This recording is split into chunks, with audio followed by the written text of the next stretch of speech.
everyone, I look a little rough. That's because I'm homesick right now. And I thought while I was sitting here doing nothing, I might as well just film another video. Now this one is filmed on my iPhone, same as the last vlog, and that is because my computer is updating right now. And it's taking forever. It's been updating for about 2 hours and it's only at 8%. And I have to have that update to edit my videos off my camera, so I'm just gonna go ahead and get off my phone right now. So what this video is going to be is my camera equipment. So what I use for my photo shoots, all of the equipment that I have, and I think I totaled the cost of all of it together and it came to about $800 to $900. So this was bought over a period of about 6 years. It is altogether about $800, $900. Honestly, that is not a lot at all. It really isn't.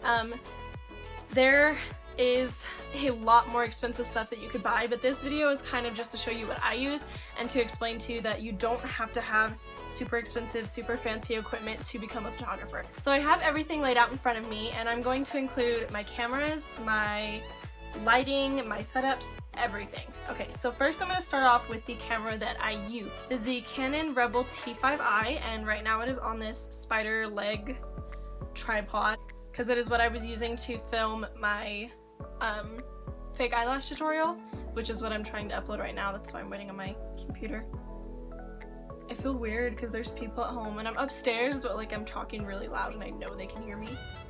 But anyways, this camera is awesome. It is definitely my favorite. It has a flip screen, which is why it's great for YouTube videos, for vlogging, and also for my self-portrait. So this camera, I think I got it for, I think it was $300, and actually this one was a gift.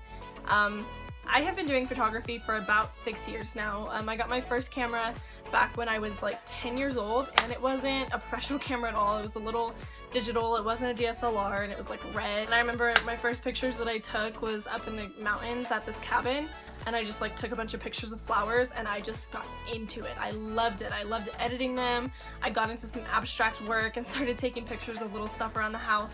I got super into it, and so that's kind of where my photography started. And so this is the latest camera that I have, and I have stuck with this for a while now. I love it. I could not be more grateful to have it and to have all of this stuff, so I want you guys to know that. I don't have any additional flashes, so that is kind of the next thing that I'm looking for, is an exterior flash. So this lens, is just the standard 18 to 55 millimeter lens that comes with all cameras. This came with my other camera, which I'll show you here in a minute. So the included price with this and my other camera was $250. This lens is what I use for vlogging and for main filming because all of my other lenses are zoom, and so this is just what I use to get the whole area.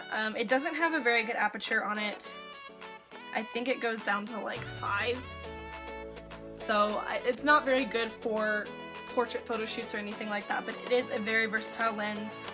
Definitely good for beginners, and like I said, good for videos. Okay, so next I'm going to move on to this lens.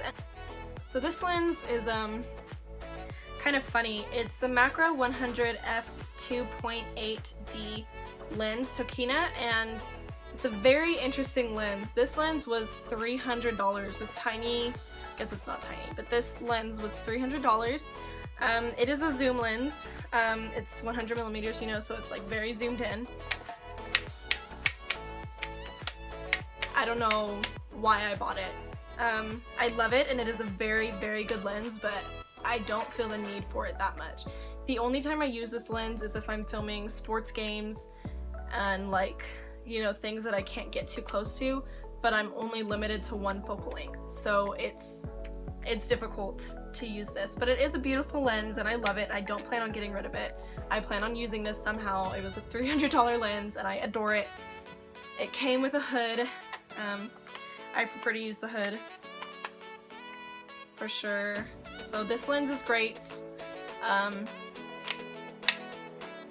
Just one of the more pricey things that I bought. Okay, and now my last lens is probably my favorite for portrait photography. It is the 50mm 1.8 lens. I actually love this lens. I use this one for photography, for my portrait photography.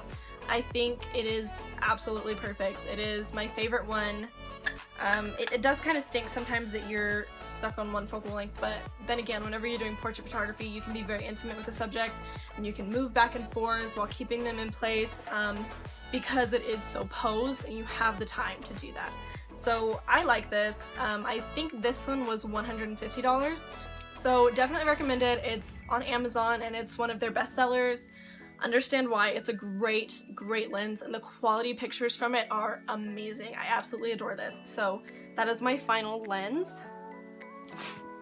Okay, now this was my first DSLR camera and it is the Canon Rebel XTI. This is a great beginner's camera. It is absolutely amazing. It doesn't have a lot of the most fantastic features, but it is great for starting out and for practicing. I mean, I used this one for 4.5 years. I've only had this other camera for about 1.5 years, so this one is fantastic. I actually am selling this. I haven't decided a price yet or where I'm gonna sell it, but if anyone is interested, it is just the body because I do still use that other lens. But you can buy that standard lens for very cheap on Amazon. So I don't know, I'm selling this one, but it was a good companion to me for a long time. It still works great, but it is, I would consider it a beginner's camera. So these, almost everything that I got from Amazon. In fact, I think everything I got from Amazon. Maybe even my new camera. I think I got everything from Amazon. So this is the light bulbs I use. High watt technology, absolutely adore them. I keep them in the styrofoam because I'm so terrified of breaking them.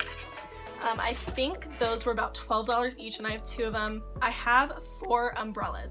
So I have 2 transparent umbrellas like this that I use. You know, you have the light bulb and you have it shining through this way. So I have 2 like that. And then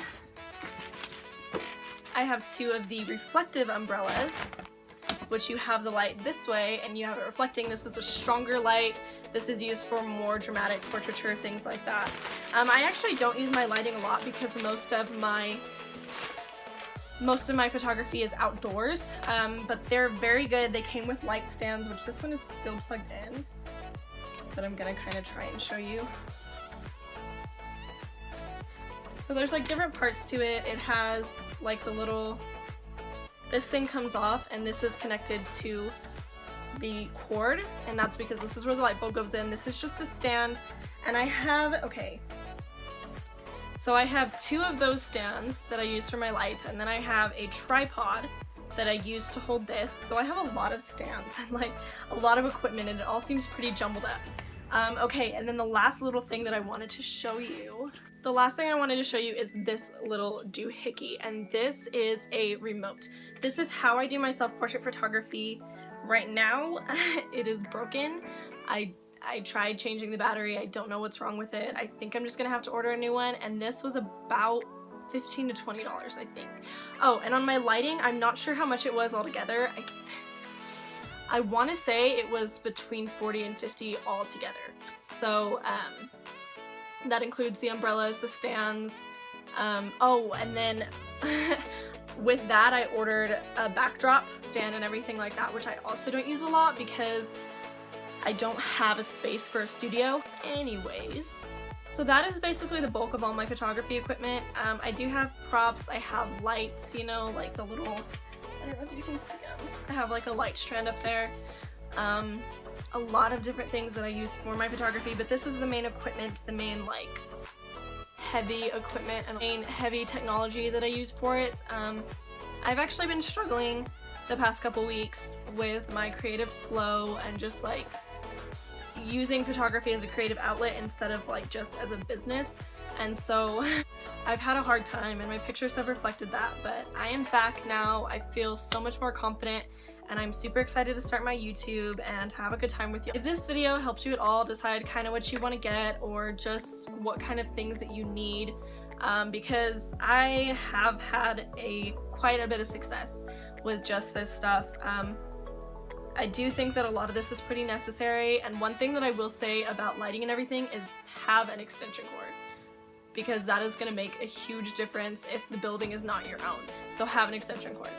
So if this helped any of you, or if you were just kind of interested and just wanted to see what I use, then go ahead and give it a thumbs up, and I will try and get to recording on my camera soon. I hate it. It is so frustrating. But anyways, I hope you guys enjoyed, and I will see you in the next video.